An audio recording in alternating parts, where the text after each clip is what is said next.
2 বছর আগে বড় ছেলে আবরাম খান জয়কে নিয়ে আমেরিকায় ঘুরতে গিয়েছিলেন অভিনেতা শাকিব খান। সঙ্গী হয়েছিলেন প্রাক্তন স্ত্রী অপু বিশ্বাস। নিউ ইয়র্ক থেকে নায়গ্রা, আমেরিকার বিভিন্ন জায়গায় ঘুরে বেরিয়েছেন নায়ক। সেই সময় শাকিব জানিয়েছিলেন সুযোগ পেলে ছোট ছেলে শাহজাদ খান বীরকে নিয়েও ঘুরতে যাবেন তিনি। শোনা যাচ্ছে জুলাই মাসের শেষে ছোট ছেলে শাহজাদকে নিয়ে আমেরিকা যাচ্ছেন তার মা। শাকিবের আর এক প্রাক্তন স্ত্রী শবনম বুবলিও। শোনা যাচ্ছে বীরের জন্মের কাগজপত্র সহ কিছু ব্যক্তিগত কাজেই এই সফর। তারা সে দেশে থাকবেন প্রায় 3 মাস। এই মুহূর্তে নিউ ইয়র্কেই রয়েছেন শাকিব। তিনি দেশে ফিরবেন আগস্টের মাঝামাঝি।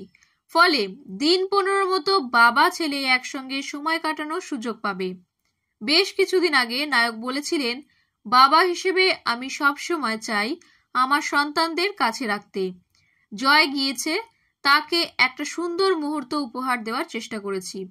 আশা করি খুব শীঘ্রই শাহজাদ খান বীরকে নিয়ে যাব আমেরিকায়। তাকেও সুন্দর মুহূর্ত উপহার দেওয়ার চেষ্টা করব, এই আশাই করি।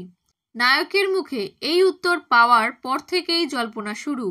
তবে কি এবার ছোট ছেলে বীরকে নিয়ে শাকিব বিদেশ যাবেন?